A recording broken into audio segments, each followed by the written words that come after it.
जय हिंद। कई लोगों ने कमेंट किए कि 30 अप्रैल के ऊपर वीडियो बनाओ। कहाँ आप उस जोकर के चक्कर में पड़े हो? सलमान अजहरी ने कह दिया और आपने मान लिया। ये तलवार के दम पे सलवार पहनने वाले लोग कभी आपसे सामने से वार कर ही नहीं सकते। उसको भी पता है कि ऐसा पॉसिबल है नहीं। ऐसा करके वो फेमस होना चाहता है। चलो वो तो नहीं होगा, पहले स्वामी जी को सुनते हैं। इसको सुनकर वो जरूर झुलस जाएगा। मैं हर उस हत्या का प्रतिकार लेना चाहता हूं, प्रतिशोध लेना चाहता हूं जो 1400 साल में मेरी बहन बेटियों की हुई है, जो मेरे भाइयों की हुई है, जो मेरे लोगों की हुई है। क्यों? क्योंकि उन हरामजादों को गर्व है उस पर। हरामजादे गर्व करते हैं मेरी बेटियों की लगी हुई मंडियों पर। वो गर्व करते हैं उन चिताओं पर जो मेरी बहन बेटियों को अपने आप जलानी पड़ी। शांत रहे, शांत वो गर्व से बताते हैं कि उन्होंने सोमनाथ कैसे तोड़ा। वो गर्व से बताते हैं कि राम मंदिर कैसे टूटा। वो गर्व से बताते हैं कि उन्होंने हमारे मंदिरों के साथ क्या किया। और जब वो गर्व करते हैं तो वो सारी चिताएं यहां जलती हैं, यहां पर। अब स्वामी जी ने अपना जो इच्छा है वो जाहिर कर दिया है, लेकिन ये पूरा होगा कैसे? इसके लिए किसकी ज़रूरत होती है? रिसोर्सेज की। जिस रिसोर्सेज को हमारी सरकारों ने कैद कर रखा है, जिस टेंपल में डोनेशन जाते हैं वो सारे गवर्नमेंट कंट्रोल में है। इसके अलावा भी समस्या है। जो साधु संत हैं वो भी पूरी तरह से सेकुलर हो चुके हैं। टेंपल से याद आया, जो नीति मुगलों की रही वही अंग्रेज़ों की भी रही और वही हमारे सरकारों की भी है, चाहे वो किसी की भी सरकार हो। डिस्क्रिप्शन में लिंक है, चाहे तो आप देख सकते हैं कैसे हमारे मंदिरों को लूटा जा रहा है। अब सवाल है कि स्वामी जी के सपने कैसे पूरे होंगे? हिंदू किस हद तक सक्षम है? पहले जो हिंदू ये सोचते हैं कि हिंदू राष्ट्र बनेगा, उनको ये बात भूल जानी चाहिए, जो कि ये पॉसिबल नहीं है। दूसरा, कुछ लोगों का मानना है कि देश का बंटवारा होगा, इसको भी भूल जाना चाहिए। किस हिस्से को बांटेंगे, कौन सा हिस्सा निकालेंगे जिससे ये पूरा हो जाएगा? ये हालात बने रहे तो इस्लामिक राष्ट्र बनना तय है। इसको रोकने का एकमात्र विकल्प है, आपको अपॉलिटिकल होना पड़ेगा। आज जैसे नेता है वैसे ही कभी ज़मींदार हुआ करते थे, जिनके अंग्रेज़ों से अच्छे संबंध थे। जिनके अच्छे संबंध थे उन्हें ही ज़मींदारी मिलती थी। नतीजा ये होता था, उस समय जो लोग अंग्रेज़ों का विरोध करते थे उनको समाज में प्रतिकार झेलना पड़ता था। कई लोगों ने ये मान लिया था कि इनकी राज बेहतर है।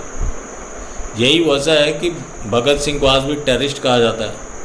जो उनके लिए टेररिस्ट लिखा गया उसको हटाया नहीं गया।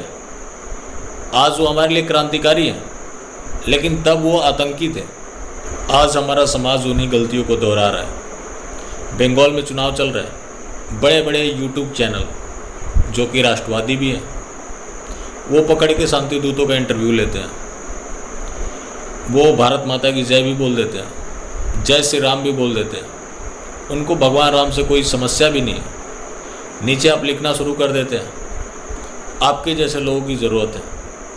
काश ऐसे मुसलमान सारे होते। जय श्री राम बोलने की वजह से रिंकू शर्मा की कत्ल कर दी जाती है। एक ये है यासिर जिलानी, जिसको स्वामी जी ने थप्पड़ जड़ा था, बीजेपी का प्रवक्ता भी है। ये टीवी डिबेट में बोलता है भगवान राम हमारे पूर्वज थे। ये कहाँ रहता है? शाहीन बाग में। शाहीन बाग समझ सकते हैं, पूरे शांति दूतों से भरा हुआ है। कभी आपने सुना कि इसको एक थप्पड़ भी पड़ी हो? तो ये सब आपको गुमराह किया जाता है। ये एक षड्यंत्र है। ये बीजेपी का नेता है, इसका सुन लीजिए। जीवनगढ़ पंडितों का कहा जाता था और आज की डेट में पंडित मुक्त होने वाला जीवनगढ़ पंडितों का कहा जाता था और आज की डेट में पंडित मुक्त होने वाला जीवनगढ़। मैं उठा के यही बोर्ड वहां लगा दूं पीड़ बाजार में कि ईद की नमाज आपके ईदगाह में क्या होगी पीड़ बाजार में। अगर उसके लिए रोकेंगे तो फिर ये भी रुकेगा, फिर ये कोई भी नहीं कर सकता, फिर कभी भी नहीं होता। और हमारे लिए तो ईदगाह है, हमारे पास हमें जरूरत नहीं है, लेकिन हम बवाल मचाने के लिए मैं उठा के यही बोर्ड वहां लगा दूं पीड़ बाजार में कि ईद की नमाज आपके ईदगाह में क्या होगी पीड़ बाजार में। अगर उसके लिए रोकेंगे तो फिर ये भी रुकेगा, फिर ये कोई भी नहीं कर सकता, फिर कभी भी नहीं होता। और हमारे लिए तो ईदगाह है हमारे पास, हमें जरूरत नहीं है, लेकिन हम बवाल मचाने के लिए बवाल। सिर्फ यही नहीं, एक रिपोर्ट के मुताबिक वीडियो में शुहैल पाशा ने धमकी दी कि अगर क्षेत्र में होली समारोह आयोजित किया जाता है तो वो मुसलमानों को पिट बाजार के बीच में नमाज करने के लिए कहेंगे। पाशा ने चेतावनी दी है कि वो एक साइन बोर्ड लगाएंगे और मुसलमानों को बाजार में ईद की नमाज अदा करने को कहेंगे। पूर्व बीजेपी नेता ने कहा, हमारे पास पहले से एक मस्जिद है, हमें बाजार में ऐसा करने की कोई आवश्यकता नहीं है, लेकिन हम अराजकता पैदा करने के लिए ऐसा करेंगे। ये सुहैल कुरैशी, इसको भी आपने राष्ट्रवादी कहा होगा। ये कैसी सोच रखता है और क्या कर रहा है। और भी मैंने कईयों के पोल खोले हैं। तो इन भ्रम से आपको बाहर निकलने की ज़रूरत है। एक गाजियाबाद में एक आंसू बाबा पकड़ा गया था, जो कि कोई शांति दूत था। उसने क्या बयान दिया कि हिंदुओं को मूर्ख बनाना आसान है।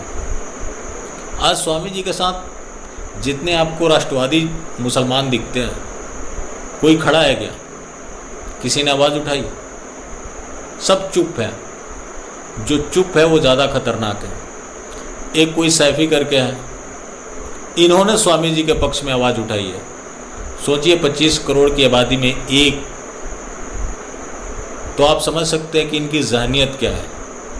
और आप जो इनके राष्ट्रवाद में उलझे हुए और आप इनसे इंसानियत की उम्मीद कर बैठे हैं, जो अपने नबी के नहीं हुए, जिसके लिए गला काटने पर उतारू हो जाते हैं, तो किसी और के भला क्या होंगे। उसके बावजूद भी ये शांति प्रिय समाज है।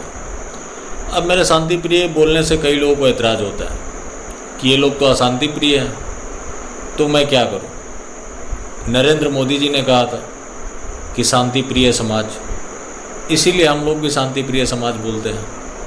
मोदी जी को कहीं ना कहीं फॉलो तो करना पड़ेगा।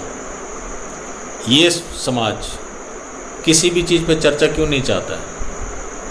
क्यों चाहता है कि जो ये बोलता है वही सही है, चाहे धरती को चपटी ही क्यों ना बता दें। जो इसके ऊपर सवाल खड़े करता है वो जाहिल हो जाता है।